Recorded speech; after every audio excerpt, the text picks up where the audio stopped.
Приветствую, дорогих зрителей и подписчиков нашего канала. Янмар UM1610. Старая Ferrari у нас на обзоре. Собственно, что имеем? Полный привод. Вот такой краснющий трактор. Яркие, горящие на солнце шины в отличном состоянии. Есть, конечно же, износ на передних. Есть небольшой износ и на задних. Но, тем не менее, для этого трактора все прекрасно. Трехточечная навеска, соответственно, можно использовать любое навесное оборудование, которое вам по душе. Фаркоп также присутствует, то есть буксировка не проблема. И фреза Янмар RS 1303, соответственно, 1,30 м шириной рабочей, уже на борту. Ножи, хотелось бы заметить, фактически новый комплект, то есть здесь вообще без износа, только красочка стерлась.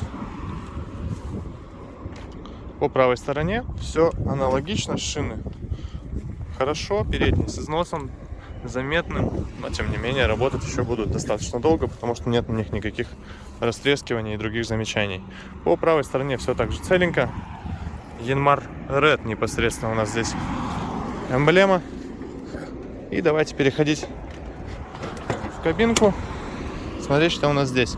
А здесь у нас вот такая интересная коробка переключения передач, 3 вперед, 1 назад. Такой вал отбора мощности, 3 передачи. Здесь же у нас отключение полного, прошу прощения, перепутал. 3 передачи вала отбора мощности здесь у нас пониженные и повышенные. И тут отключение полного привода. По левую сторону от водителя, соответственно, пусто. По правую сторону только регулировка вверх-вниз по фрезе. Наработка небольшая, 1123 моточаса. Сохран трактора хороший. Ну, собственно, стоял. Из интересного, глушится этот трактор все еще декомпрессором вот таким.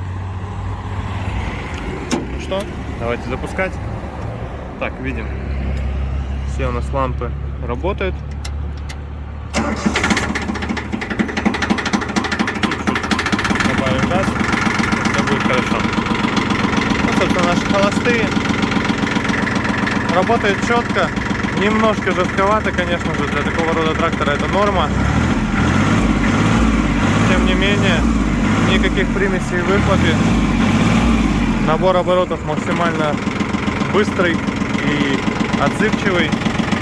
Лампа горящая здесь, я думаю, завсегдатые нашего канала, конечно же, давно уже знают, что это жидкость, уровень жидкости в аккумуляторе, соответственно, негде, к сожалению, нам сейчас взять аккумуляторы с датчиками электролита внутри, поэтому остается только горячие ячейки на подобного рода трактора.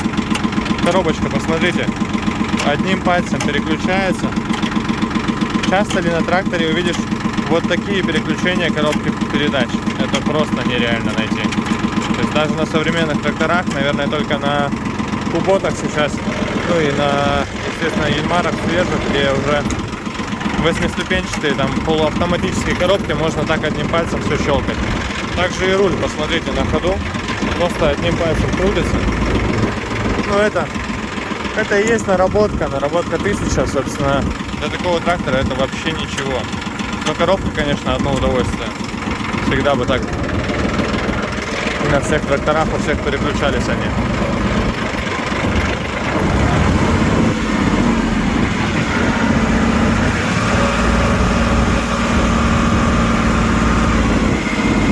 Никаких примесей в выхлопе. Все четенько здесь у нас. Поэтому вот такой тракторец, напомню, 1123 моточаса. Доступен в Прогресс Авто. Приезжайте.